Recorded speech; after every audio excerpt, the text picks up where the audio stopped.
Messieurs, dames, Tanguy Koki.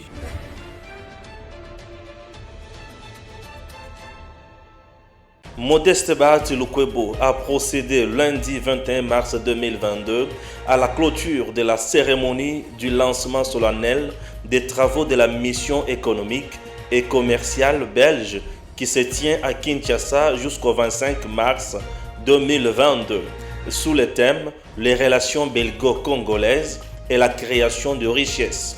À cette occasion, le président du Sénat congolais a encouragé les entrepreneurs belges à venir investir en RD Congo. Modeste Bahati Lukwebo, qui a loué la diplomatie agissante du chef de l'État Félix Antoine Tshisekedi Tshilombo, a indiqué que le Parlement travaille sur différentes lois pouvant favoriser l'amélioration du climat des affaires afin de sécuriser davantage les investisseurs. Le président de la Chambre haute du Parlement a saisi cette occasion solennelle pour inviter les membres de la mission économique belge à s'intéresser aux provinces de la RDC qui offrent plusieurs opportunités d'affaires dans divers domaines en vue de participer à travers leurs activités au développement à la base comme le veut le président de la République avec le projet de développement de 145 territoires. Modeste Bahati a en outre émis le vœu de voir les entrepreneurs belges s'intéresser particulièrement au secteur agricole.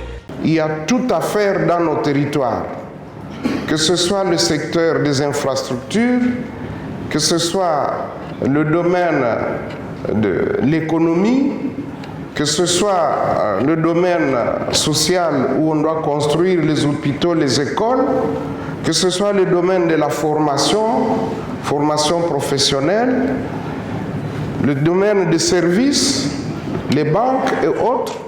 On a besoin de vous, les hommes d'affaires, vous, les opérateurs économiques, pour que vous puissiez déjà prendre place à bord de ce train de développement à partir de la base. Voilà pourquoi j'ai tenu à venir vous encourager et vous dire que nos portes seront toujours grandement ouvertes, quelles que soient les difficultés ou les embûches que vous aurez à rencontrer.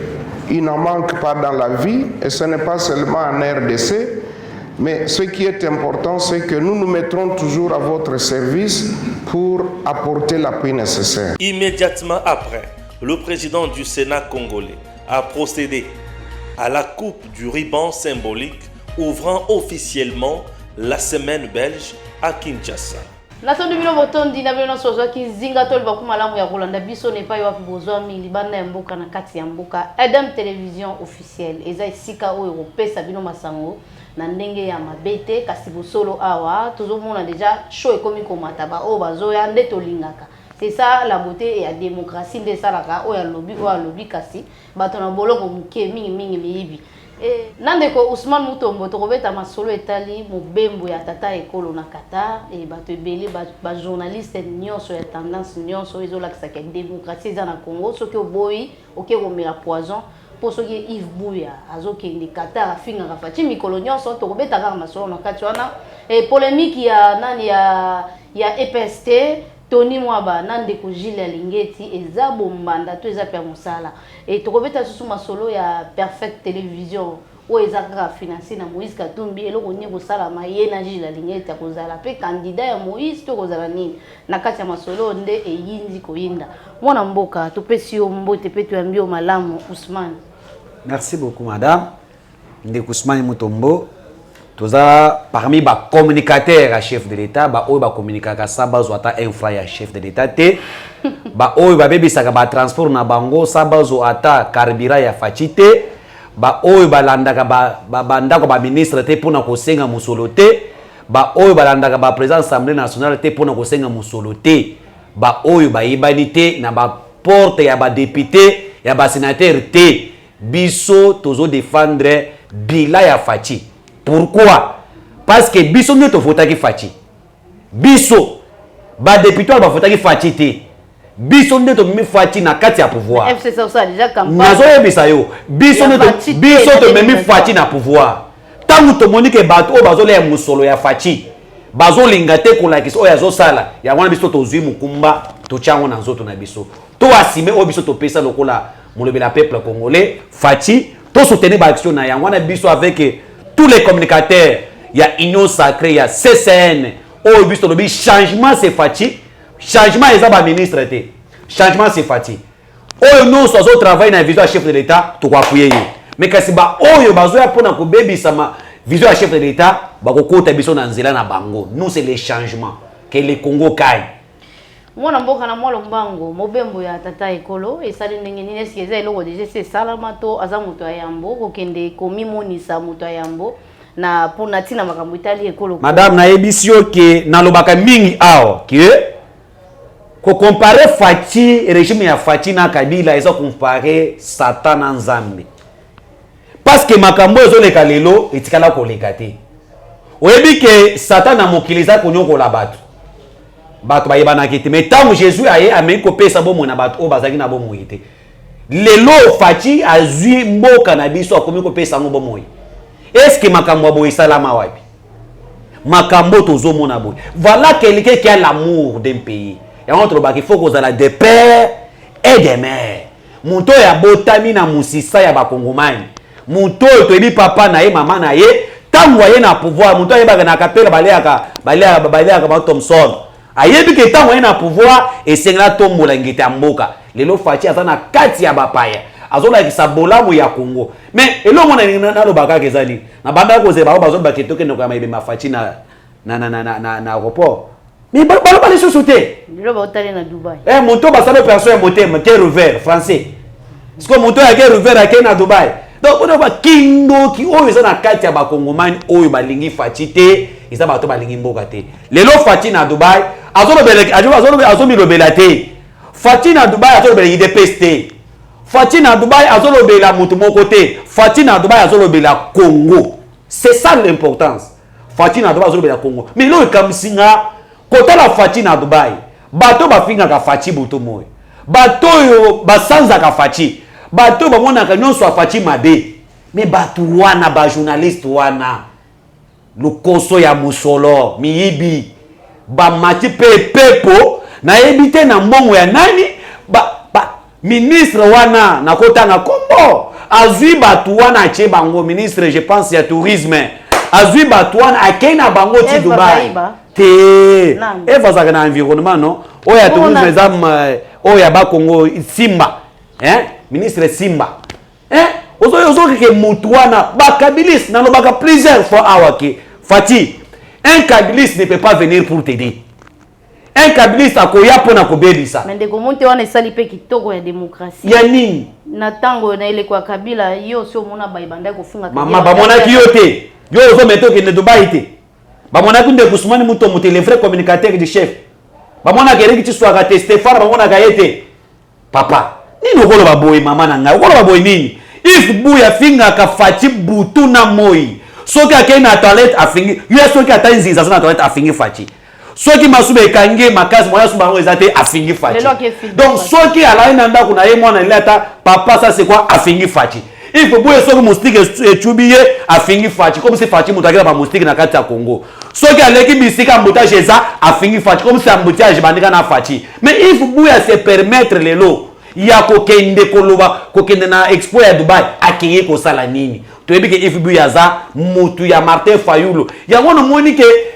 okangami na muto aza malédiction na ebite yepe akima Fayulu parce que celui qui quitte Fayulu a été toujours béni iko ya akimi Fayulu lelo tango akoya akosuma moto kasika tango akoya akochaka cravate ya sika Moïse asombele mituka mais nazo ba if buye baza ba journaliste oya imoyibi moi je le dis aya lo baké aya na mutuka Moïse asombele mutuka mwe oyebi ya basomela eka mais ndeko suma muto mona na sumela ata velo ya pamba Fachi asumela nga donc biso toyaka pona pour informer mais ya mwana nga na lobby cette fois-ci ba journaliste non soit miyibi oyo ya miyibi oyo ba pesaka ba kosaka peuple ke baza contre Fachi ozomona na tche jaune na PC rouge Donc on a Yves Bouya. Asa mutu abanda na jaune te.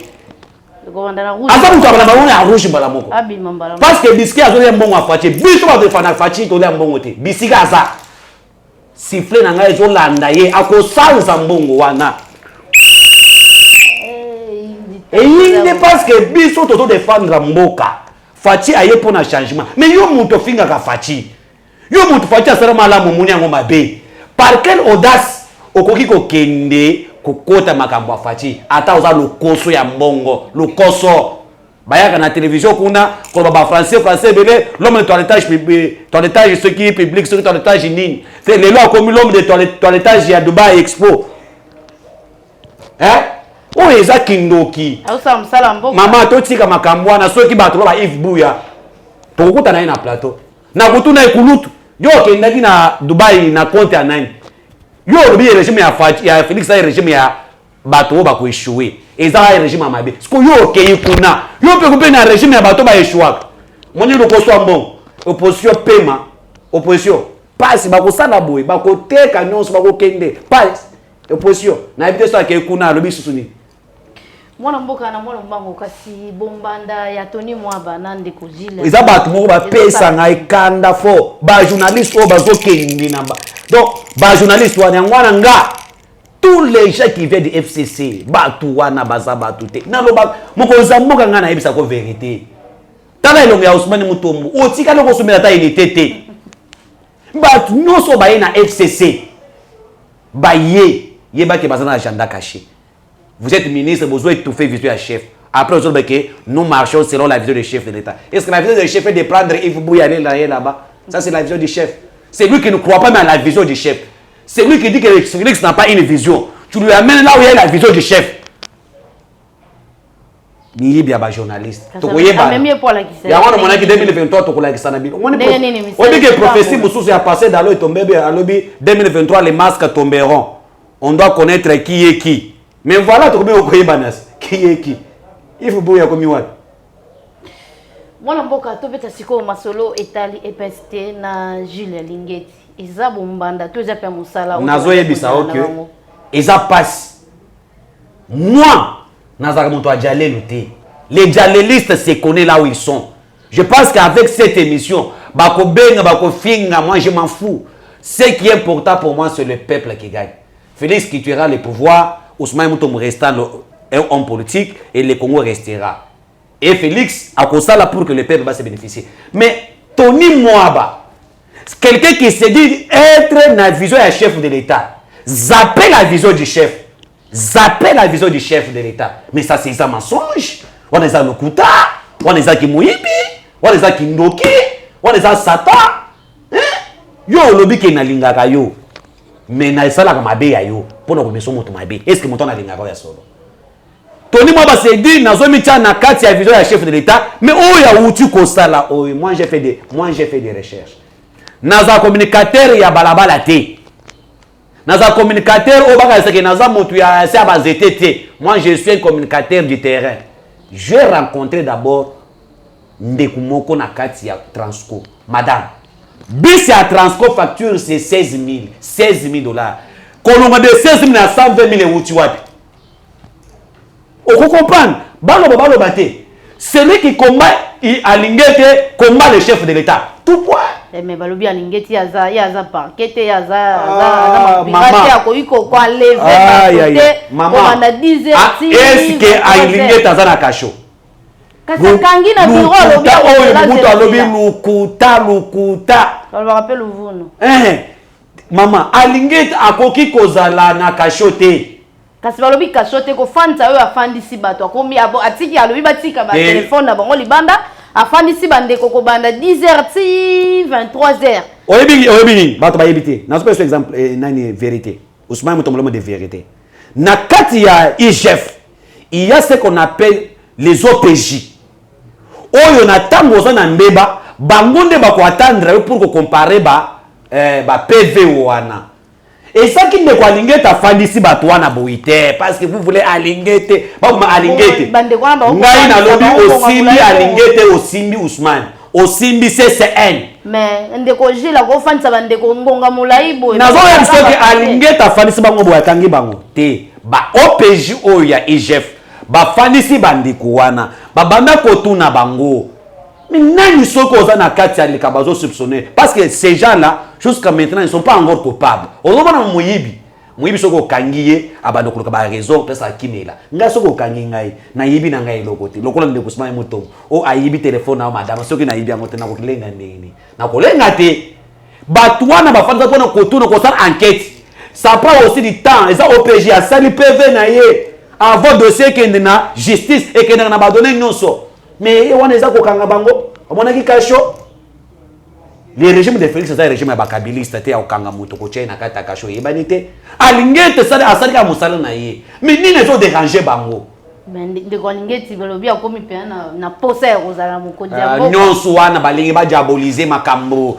lorsque on vole on t'arrête tu veux pas avoir obetele maboko zela biso le moko oyebi kulu na gravate soko kai kulu na bala na basité na biso tsokange uti wa balbaka na uti matanga ya ata okange na 23 1h ya utaka kaka matanga kaka ya raison na uti matanga boy c'est ça lorsque on touche quelqu'un qui a volé a créé bazu ba petit na bango ba diaboliser image à Alingete celui qui combat Alingete combat le chef de l'État ça c'est clair parce que la vision que Alingete est en train de mettre en place c'est la vision du chef de l'État oyo ya ke muyibi nyonso esengeli à répondre lelo bato baso banga kosima mosolo ya mboka eza grâce à la vision ya chef de l'État mais tant yo ozo combattre Alingete ozo combattre chef de l'État nazo bi c'est ba communicateur bazo bi ba communicateur l'union sacrée oyo ba correspondre ko défendre Tony Mwaba à cause de ba portion ba miette bozo combattre le chef de l'État Alingete est là pour travailler pour l'intérêt du peuple intérêt ya sa vision ya chef de l'État mais ndeko Tony Mwaba oyibi na makambo wana vete moko zo biba awa batangi Tony Mwaba te madame batangi Tony Mwaba te batangi ministère ya nini ya EPSP na kati wana basalaki interprétation ba directeur ya cabinet na comptable na ba conseiller na ye ndeko kombo ya Tony Mwaba eye wana wapi et on a posé un cabinet mais ça na personne lobby à cabinet na ye azamola na lobby madame oyo ya ministre de formation professionnelle et puis aza zela na pesa onde kusumana za na badonner na bisa kanza communicateur na badonner madame oyo ministre ya formation professionnelle Antoinette Kipulu tangu subso ye ya bambomba détourner na ministère na ye bataka kinani ba conseiller na ye na ba comptable lokola azalaki coupable te asali alivre bango na nani na nzaleni ya justice bakangi bango est-ce que ezalaki pa na ye parce que yebaki likambo te mais ndeko ozoloba nga nazomona esika Tony Mwaba baza na likambo te kasi lokola bango bazalaka epai ete Mwaba nde bakosala lokola référence kuna ndeko to papa o azaka directeur ya cabinet ne azamolakisi monene ya ekolo monene ya université bato bayibaka bazaka balakisi akoki kokosela ndeko Tony ndeko Gilles Ngete makambo te pe alobi na eloko ndeko Gilles Ngete ayoko loba lobi ete tango tokangi bino boye bongo bobenga moto na bino bobenga kaza na Bruxelles kangami kuna kozonga na lobby ndeko mikande eza pati ba botika muyibi azaka na ba stratégie ebele moyibi aza ba stratégie yo lobi ki aza professeur munene banane ba yibimboka oyo bana nene aza nani Shadari aza nani obemi na aza nani matata mpono aza nani bakono so baza nani matata yiba boshaba baza bana boshaba muyibi baza bana tous ces classiques de Kabila qui t'a dit qu'il était à diplômé tout le monde bazaka ba docteur ba 3 fois docteur ba 6 2 fois docteur mais ba monde ba bomi mboka oyo les vols on a compris que na Congo qui moyibi était na makambo ya niveau d'étude té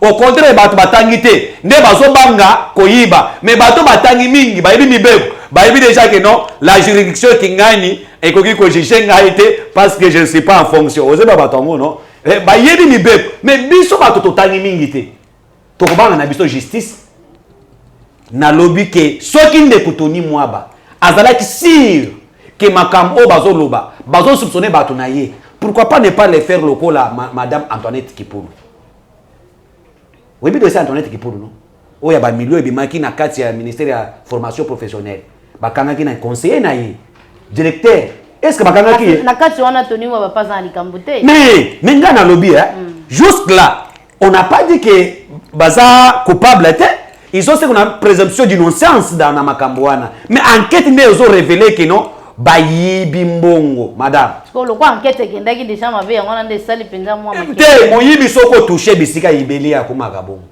Moi je soutiens Gilles Alingete Ousmane Mutombo aza na première poste à ko défendre yo Osimbi Alingete Osimbi Fachi Osimbi ngai parce que aujourd'hui ce qui bat il y a maintenant une augmentation de nos recettes. C'est grâce à la vision du chef de l'État où ils ont intéressé par Alingete. Les gens qui combattent Gilles Alingete, c'est qui combattre le chef de l'État. Bateau Alingete que Félix a réussi. Bateau Alingete que Mboka déjà zu penza pour ça wana kuza mukundi mboka. Ndikuzia kombe wana bato akajosha. Bato akajosha bafanda kuna. Akomi ko sala ba. Wana bato akajosha. Solo wapi? Sala ko sala pe. Lokola Gilles apesi badon. Yo pe kenda ko iba pona pesi le badon. Balobi te yete mais balobi lo kwande ko Gilles akomi na posa pe batanga komona ye ko pesa. Badon babi azui misolo wapi? Badon ko pesa eza. Ba mona Gilles akena pesa badon wapi? Pona ba voter. Il faut yeba iloko moko. Gilles Alingete asana niveau moko aramo kuna ministre. Il a envie quoi? Soko yibi mbongo à l'État. Ndeko Tony. Batanguke yo yibite. Balobi ke bazana soupçon ke batu na yo. Oza pe mutu mama oko pesa ngana sumba téléphone. Ya $30. O pesa nga 300 na chepe ba 0. Yo mkolo makambo yebi na hote. Oza comprendre. Mais ta ba kokanga. Yo ko ba kete ngana pesa ki ndeko na sumba na téléphone ya $30. Mais comme facture ya 300,000 ndenge ni. Oza innocent. To monde pe ba para mususu bakangi mwana ye muyibi aye abatami na ndako bakangi na papa na ye meta bakangi mwana bone papa azaki na complice za makamona basala ni batiki papa mwana répondre na ba mbeba na ye mais pourquoi ne vous tenir alinga kita tika bato na ba répondre akima abana kusala ba change de parole. Ce n'est pas la première fois. Tony Mwaba lorsqu'à chaque fois il y a des détournements na katia EPSP yo ozotere melango. Ça dit déjà quelque chose. La première fois, Tony Mwaba a tenu Makambouana. Ça, c'est la deuxième fois. Yo, Zaka innocent. Mbala Liboso, yo, yébité. Yabi Balé, yo, yébité. Mais pourquoi tous les autres là, on ne les cite pas vraiment dans le secteur là? C'est que Tony Mwaba est le ministre. Est-ce qu'il y a un ministère qui a un ministère ébélé, madame. Un ministère ébélé. Ébélé, mais nous sauté. Dans le bien, dans un exemple. Tant que Makamu yande kweteni. Et Salami Awa ya ministre de la Santé. Pourquoi Ndekete n'a salé Makambo Tony a salité? Alors baki gaza innocent.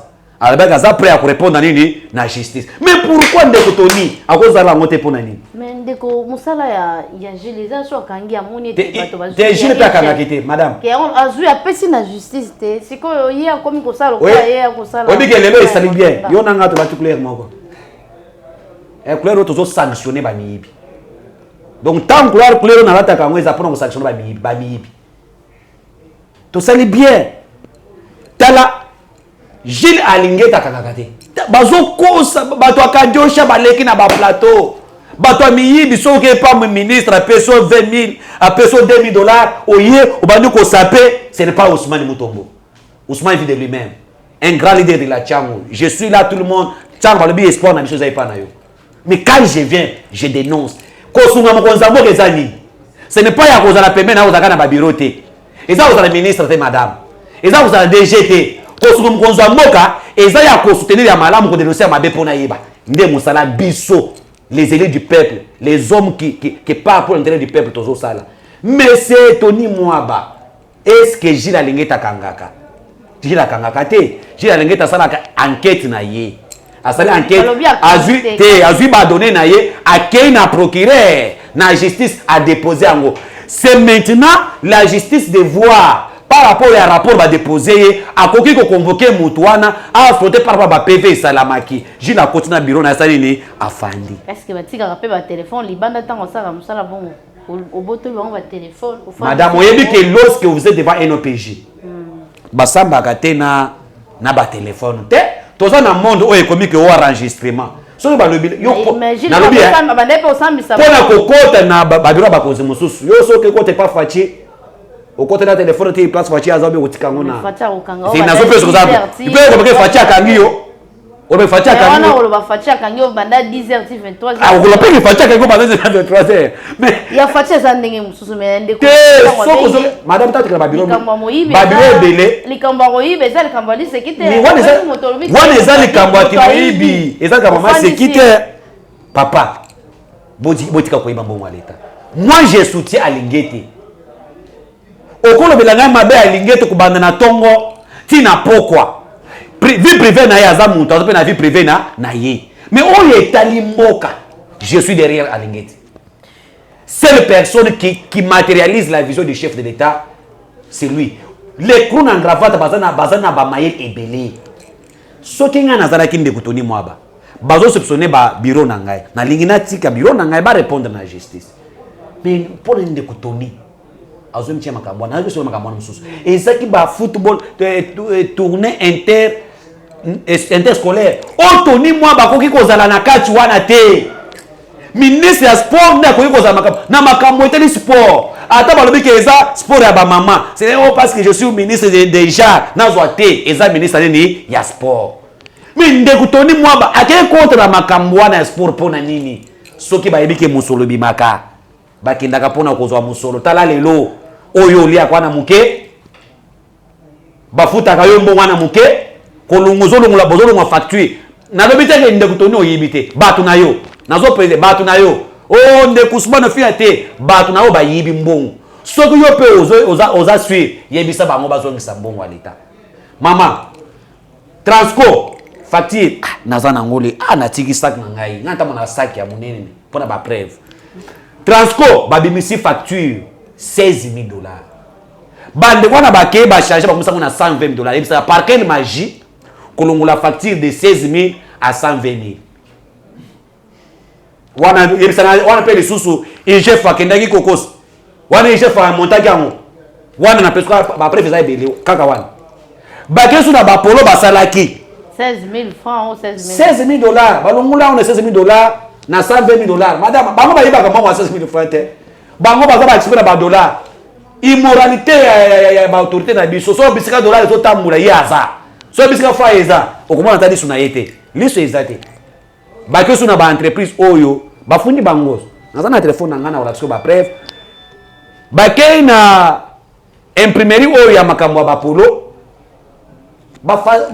Balongo susu ba montant bache mususu mais batu wana ta bamoni monte biso biso te.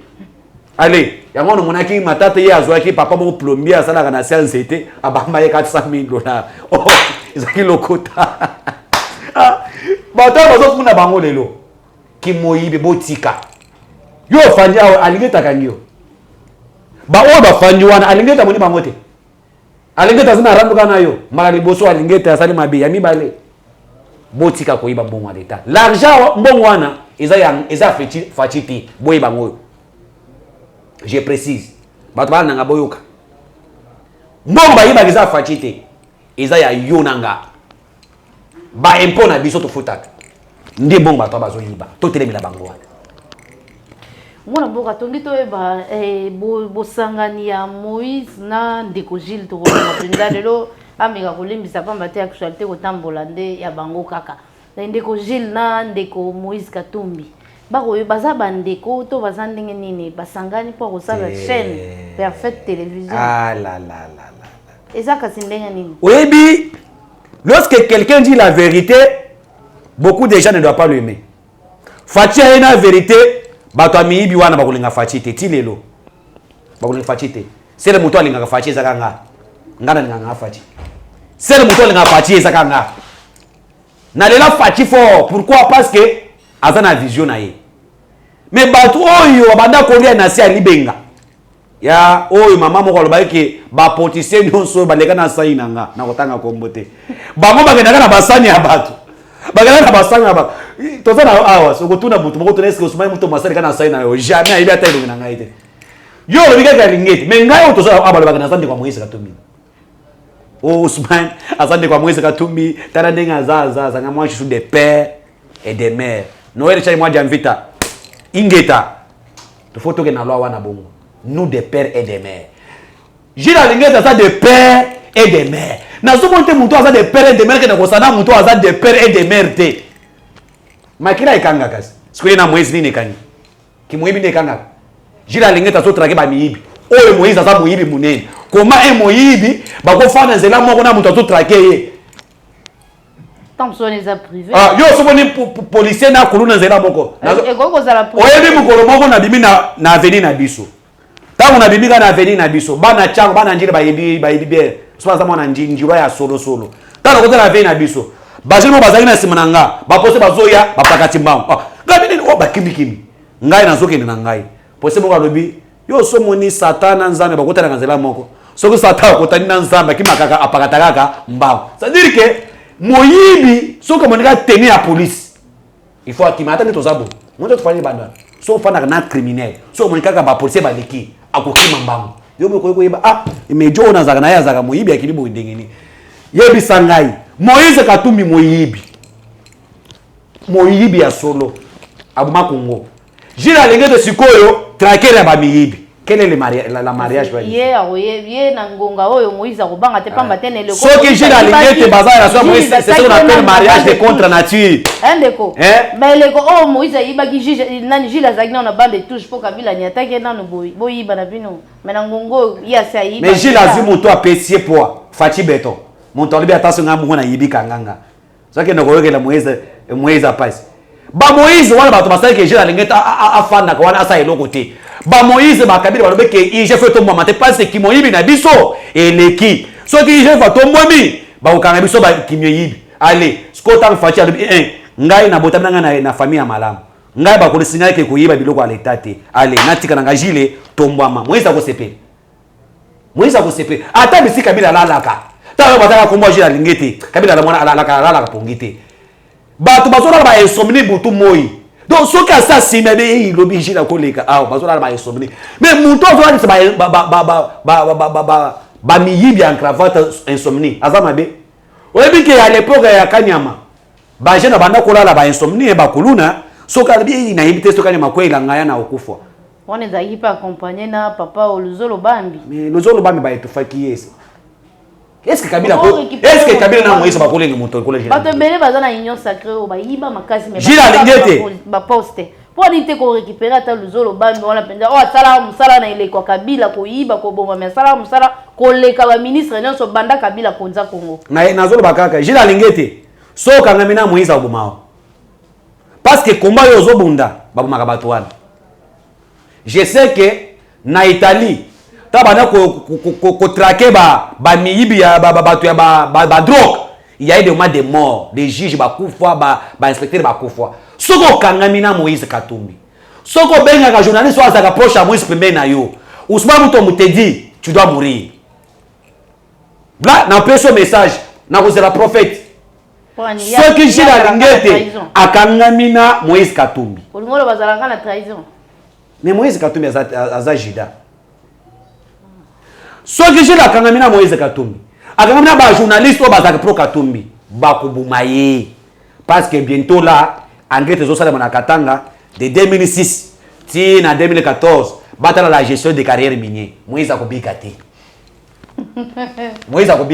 mais nous zolo bambi batu ne basala gini mais batu wane ba basala nous zolo bamba sana musala na yete mutu wana mutu amayele professeur les autres bambi les seuls professeurs na régime ya Kabila wala siki professeur na yeye wana les restes les immoralités yangwana ngai na benga ka mutu te ko l'autorité morale jamais une autorité morale qui viole les bana 12 ans autorité morale azo yiba mbongo à l'état autorité morale alobi so bafiki mama na yo pezo ngisa mama na yo autorité morale abumi Chibeya abumi nani Matungulu abumi Rosi Mukendi autorité morale asuma karto ya Thomson na $3 atekela ba Kongomani na $60 wana mama autoritaire morale ba impunité te ngana benga président na ngai président mona mboka bino bulali pongi esio te sunga tena koyoka yo pe kote la Katumbi te ngaza ka congolais o kote la Katoni mwa ngana za ka pona Congo yo za de père et de mère za pona elo e kabula la biso na bango ya ngwana de père et de mère bazolela Kongomani yo lo baga mutu amwiske de père et de mère bakolongolo ata na tepe mazembe balongoli yo tala pour tout trésor moyen betu so ezate depuis balobaka de père et de mère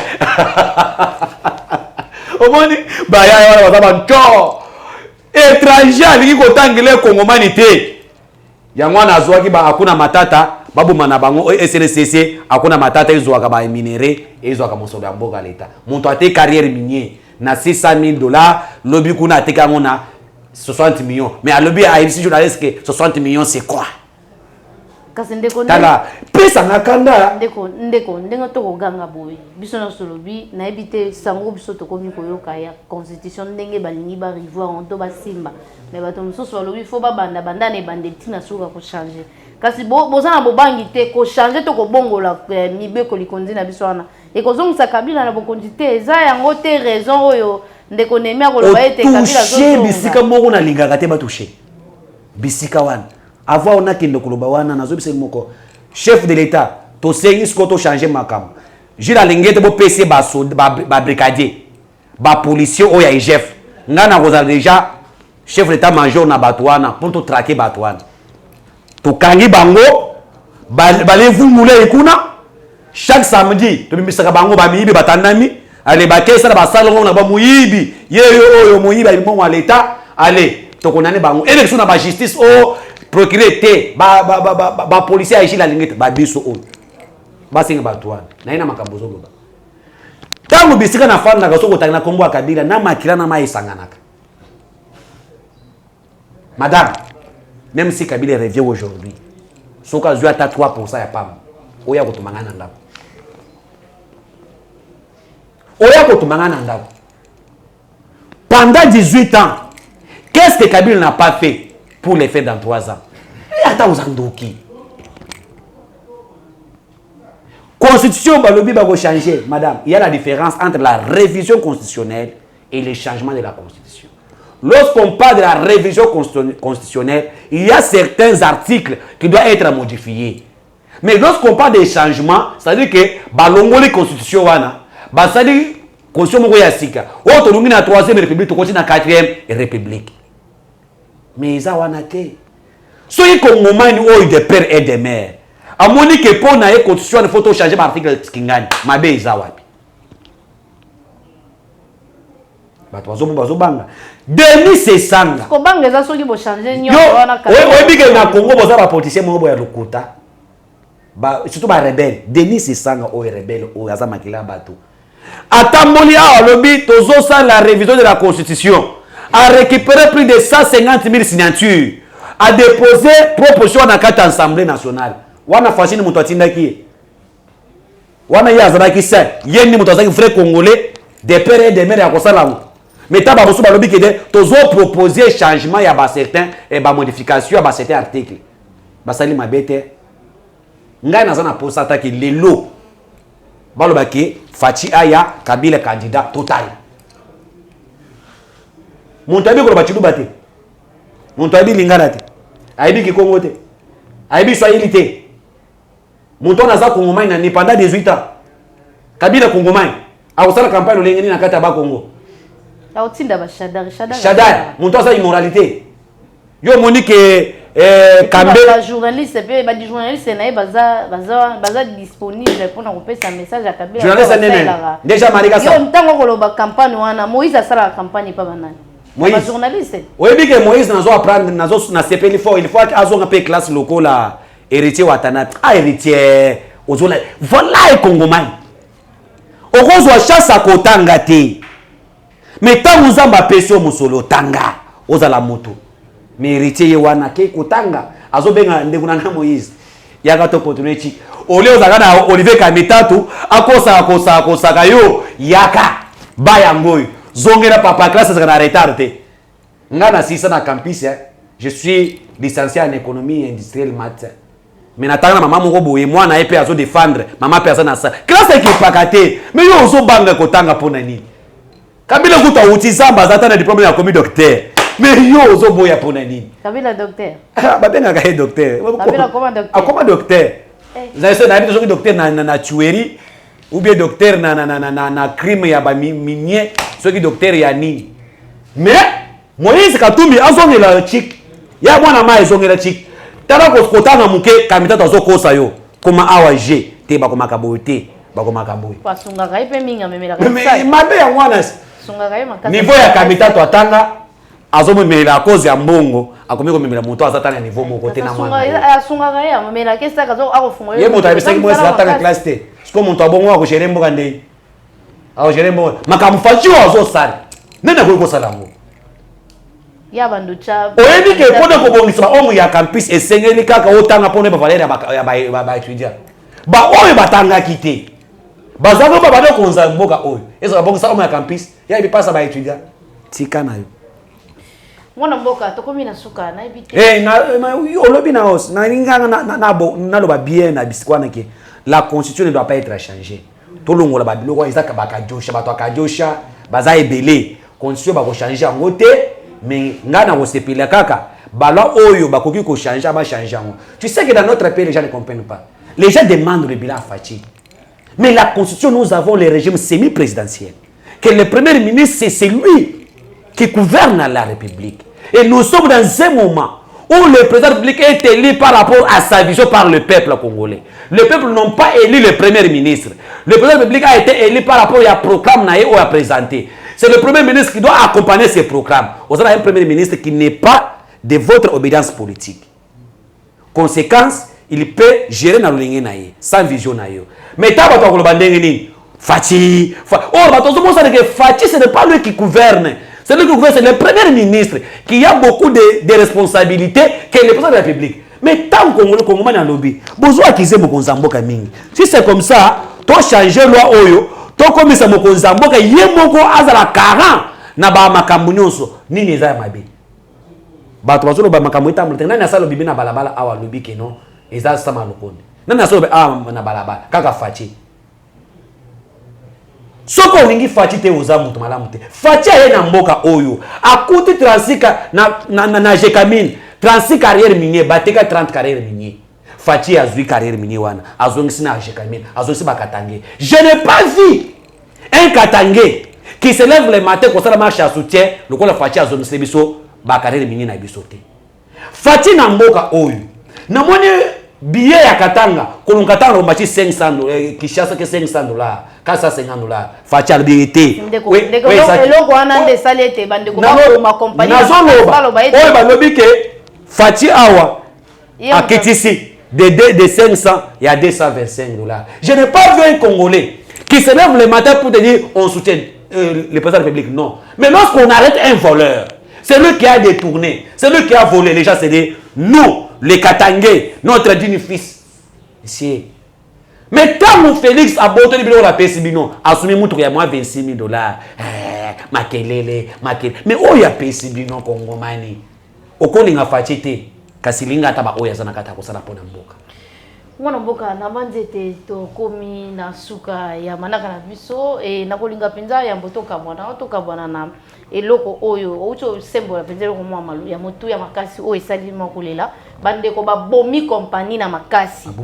Babomi na makasi pour ko pesa ba raison ete ko banda tata ekola ba kiete ba billet ekita nde yango ne salete compagnie kufa to moni déjà ba bonne volonté Fachinda zalaki na motema te ya kolongola ko tia bato o bazaki ne sika wana na ebisaki Fachi kende kuwana ya ministre ya transport azo mérité te na lobaki yango a tous ces gens là bazo sala complot pour que bato ba ina Fachi babomba accompagner babomba ki ba jekamine ba nini mais ekosimba te biso to ko évoluer na Fachi ba ko changer bato wana chef de l'état changer bato ya Congo Airways wana changer bango nous avons une mission de gagner la mission de Félix est de gagner madame kanga mala banazo biso lelo Félix takola wa lunguna pouvoir ke na Congo na moto na été Félix veut tracer les chemins oba koya ba continuer na Congo Félix aza soif à pouvoir te mais Félix alingi mboka ekele liboso wala za message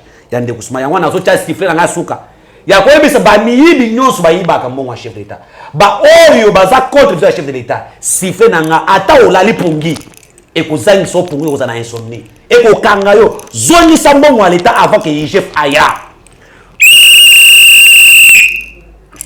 totondi botondi ezaki bongo penza kanda ya baimboka bayike pe bakotomboka na makambo etali mboka na toni no botondi pe na tombeli penza bozongi bolamu na raja kula moto ntikulu moto yango penza po ete tokutana mbala sima